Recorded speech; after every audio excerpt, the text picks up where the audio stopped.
Radhe Radhe. Steve jobs, ये ऐसा एक नाम है जो हर घर में आज बच्चे बच्चे को पता है, क्योंकि वह एप्पल के फाउंडर थे। Founder of Apple Steve jobs की अपनी लाइफ के 50 ईयर की एज में जो भी उन्होंने एक्सपीरियंस किया या जो भी कुछ उन्होंने सीखा, उन्होंने अपनी एक छोटी सी स्पीच में इसको स्ट्रेट फॉरवर्ड यूनिवर्सिटी के कॉलेज ग्रेजुएशन समारोह में उसे बताया। आज मैं आपको उन्हीं के शब्द, उन्हीं की भाषा को, उन्हीं के विचारों को अपनी भाषा में सरल रूप से आपको सुनाना या बताना चाहूँगी। अगर मुझसे कुछ गलती हो जाए तो प्लीज़ मुझे माफ़ करें। स्टीव जॉब्स कहते हैं, थैंक यू सो मच। आज मैं विश्व के सबसे बेहतरीन विश्वविद्यालय में इस दीक्षा समारोह में ग्रेजुएशन सेरेमनी में आप सबके बीच खड़ा हूँ। इसका मुझे बहुत सम्मान महसूस हो रहा है। मैं आप सबको आज सच बताना चाहता हूँ कि मैं किसी भी कॉलेज से पास आउट नहीं हुआ हूँ। आज मैं पहली बार किसी ग्रेजुएशन समारोह में, ग्रेजुएशन सेरेमनी में शामिल हुआ हूँ।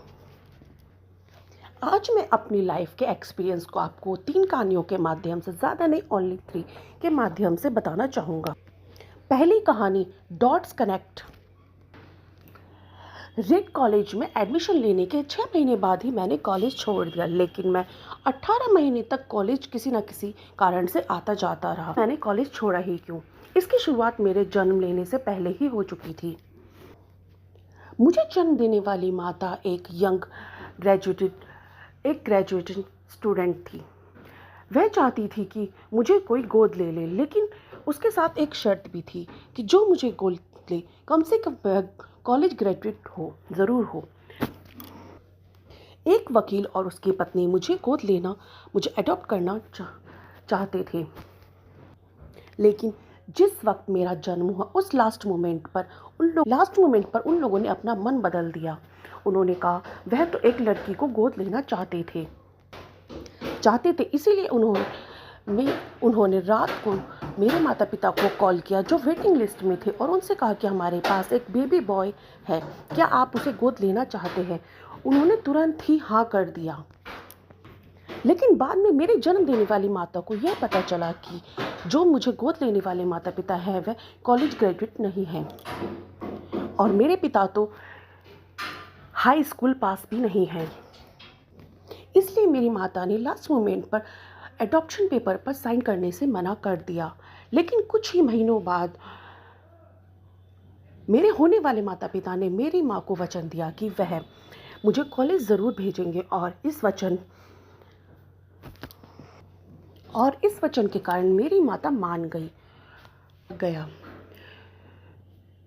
कुछ इस तरह से मेरे जीवन की शुरुआत हुई। 17 वर्ष के बाद मैं कॉलेज गया, लेकिन गलती से मैंने स्टैनफोर्ड जैसा ही एक महंगा कॉलेज चुन लिया। मेरे वर्किंग माता पिता सारी पूंजी पढ़ाई में खर्च होने लगी, और 6 महीने बाद मुझे पढ़ाई का कोई महत्व नज़र नहीं आया। मुझे कोई आइडिया नहीं था कि अपनी ज़िंदगी में मुझे क्या करना है। मुझे कोई आइडिया नहीं था कि कॉलेज किस प्रकार मेरी मदद करेगा मुझे अपनी ज़िंदगी में कुछ करने के लिए। और यहाँ पर मैं अपने माता पिता के जीवन की पूरी पूंजी पढ़ाई में खर्च कर रहा हूँ। इसलिए मैंने कॉलेज ड्रॉप करने का डिसीज़न लिया और सोचा कि जो कुछ होगा वो अच्छा ही होगा। उस समय ये सब चीज़ मुझे बहुत डरावनी लग रही थी। जब बीते समय को आज मैं देखता हूँ तो मुझे लगता है कि यह मेरी ज़िंदगी का सबसे बेस्ट डिसीज़न था, क्योंकि वो कैसे मैं आज आपको बताता हूँ। जैसे मैंने कॉलेज ड्रॉप किया, मैं उस क्लासेस को करना छोड़ दिया जिनमें मेरा इंटरेस्ट नहीं था। केवल उन्हीं क्लासेस को करना चाहता था जो मेरे इंटरेस्ट था, और ये सब कुछ करना इतना आसान नहीं था क्योंकि मेरे पास कोई भी कमरा भी नहीं था। इसलिए दोस्तों के कमरे पे मैं ज़मीन पे सोता था। मैं कोक की बोतलों की ढक्कन से मिलने वाले पैसों से खाना खाता था। मैं संडे को 7 मील पैदल चलकर कृष्ण मंदिर जाता था, जिससे कि मैं हफ्ते में एक बार भर पेट खाना खा सकूं, और मुझे बहुत अच्छा लगता था। अब मैं रेड कॉलेज देश की सबसे अच्छी जगह थी। कैलीग्राफी सिखाई जाती थी। पूरे कॉलेज पूरे कॉलेज परिसर में हर पोस्टर, हर लेवल पर बहुत खूबसूरती से हाथों से कैलीग्राफी की जाती थी। क्योंकि मैं कॉलेज छोड़ चुका था तो मुझे सामान्य कॉलेज क्लासेस लेना नहीं थी। मैंने निर्णय लिया कि मैं कैलीग्राफी क्लासेस लूँगा इसे और इसे अच्छी तरह सीखूँगा। मैंने सेरिफ और सैंड सेरिफ टाइप फेसेस के बारे में सीखा। अलग अलग अक्षरों के बीच में स्पेस वेरी करना सीखा। किसी अच्छी टाइपोग्राफी को क्या अच्छा बनाती है यह भी मैंने सीखा। यह सब कुछ बहुत खूबसूरत था, ऐतिहासिक था, जिसे किसी भी साइंस के द्वारा कैप्चर नहीं किया जा सकता। ऐतिहासिक था, आर्टिस्टिक था, इसे किसी भी साइंस के द्वारा कैप्चर नहीं किया जा सकता। सभी यह सब कुछ मुझे बहुत ही खूबसूरत, बहुत ही आकर्षक लगता था। उस समय मैंने कभी विचार नहीं किया था कि मैं इसे कभी जीवन में इस्तेमाल। फ्यूचर में मैंने इसे मैक में डिज़ाइन कर दिया और ये एक बहुत ही खूबसूरत टाइपोग्राफी बना।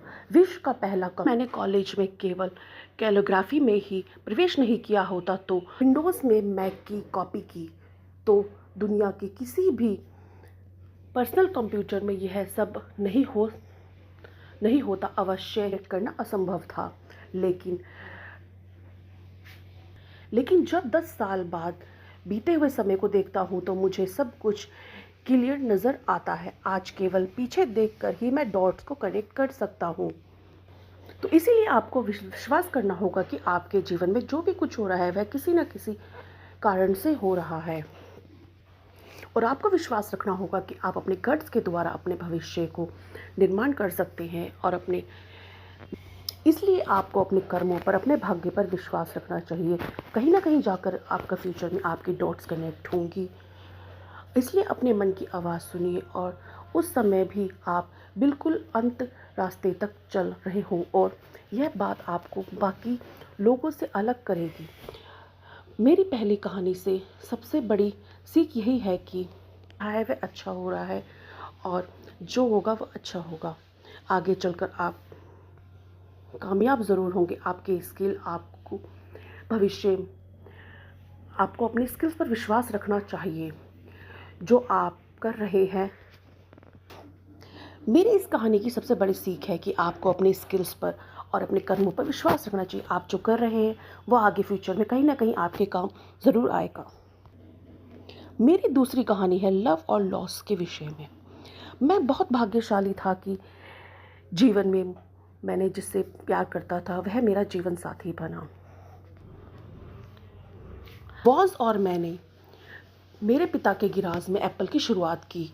जब मैंने एप्पल की शुरुआत की मैं 20 वर्ष का था और हम दोनों ने 10 वर्ष की मेहनत के साथ एप्पल कंपनी को 2 लोगों से $2 बिलियन और 4,000 लोगों की कंपनी हो गई। अभी हमने 1 वर्ष पहले ही मैकिन्टॉश कंप्यूटर रिलीज़ ही किया था कि मैं 30 वर्ष का हो गया था और मुझे कंपनी से निकाल दिया गया। अब आप सभी सोचेंगे अपनी ही कंपनी से मुझे कैसे निकाल दिया गया।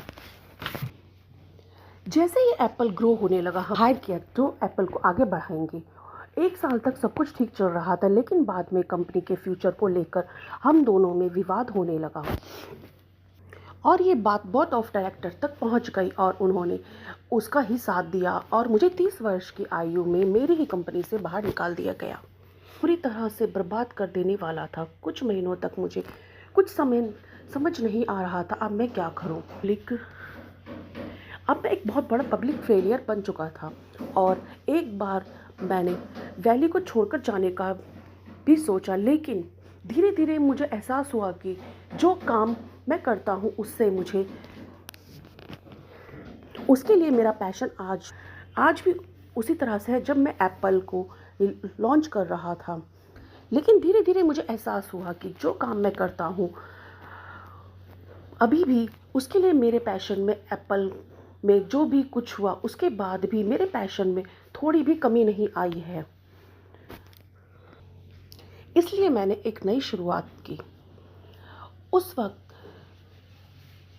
मैं ये नहीं देख पाया था कि एप्पल से निकाले जाने के बाद इससे अच्छा मेरे साथ कुछ और नहीं हो सकता था, क्योंकि मेरे ऊपर से क्योंकि मेरा बोझ अब एक बिगिनियर के हल्केपन में बदल चुका। एक बार फिर से हल्का महसूस कर रहा था और इस के कारण ही मैं अपने जीवन के सबसे क्रिएटिव पीरियड में चला गया। अगले सालों में मैंने एक कंपाउंड नेक्स्ट और दूसरा कंपाउंड फिक्स शुरू कर दिया।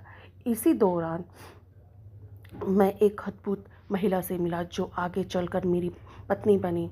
पिक्सर ने विश्व की सबसे पहली एनिमेशन मूवी टॉय स्टोरी बनाई, जो आज इस समय विश्व की दुनिया की सबसे सफल एनिमेशन स्टूडियो है। एप्पल ने एक अप्रत्याशित कदम उठाया। उन्होंने नेक्स्ट को खरीद लिया और मैं फिर से एप्पल में चला गया। आज एप्पल नेक्स्ट द्वारा विकसित की गई टेक्नोलॉजी का उपयोग करती है और यहाँ पर मैं पूरे विश्वास के साथ कह सकता हूँ कि अगर मुझे एप्पल से नहीं निकाला गया होता तो यह सब कुछ मेरे साथ नहीं होता।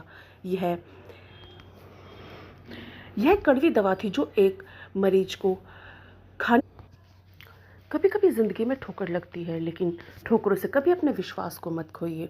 अपने काम से प्यार कीजिए और उसे एंजॉय कीजिए, क्योंकि जब आप अपने काम से प्यार करते हैं और उसे ज़िंदगी की वास्तविक रूप में संतुष्ट होने का सिर्फ यही तरीका है। आप जिसे बड़ा काम समझते हैं, बड़ा काम करने का सिर्फ यही एक तरीका है जो आपको पसंद हो, आप वही काम करें। अगर आपको काम अभी तक नहीं मिला है तो आप रुकिए मत, खोजते रहिए, जिसमें दिल लगे, जुड़े रहिए। मेरी तीसरी कहानी है मृत्यु के बारे में। मैं जब 17 वर्ष का था तो मैंने एक कोट पढ़ा था, जब आप अपने जीवन का हर दिन ऐसा जिएंगे जो आखिरी हो, तो आप किसी भी दिन सही साबित हो जाएंगे। और इस बात को मेरे मन पर गहरा प्रभाव छोड़ा। इसलिए तब से पीछे 33 सालों से जब मैं सुबह शीशे में अपने आप को देखता हूँ तो पूछता हूँ कि अगर ये मेरे जीवन का आखिरी दिन होता तो क्या मैं आज वही करता जो मैं करना चाह रहा हूँ। अगर आंसर नहीं होता है तो समझ जाता हूँ कि कुछ ना कुछ कहीं बदलने की ज़रूरत। इसलिए किसी भी चीज़ को खोने से ना डरें। कोई भी कारण ऐसा नहीं है कि जो आपको आपके मन के सुनने से रोके।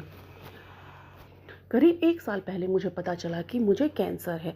सुबह 7:30 बजे मेरे स्कैन हुआ और उसमें साफ दिखा था कि मेरे पेनक्रियाज में ट्यूमर है, संभव नहीं है और मेरे पास केवल 3 से 6 महीने बचे हुए हैं।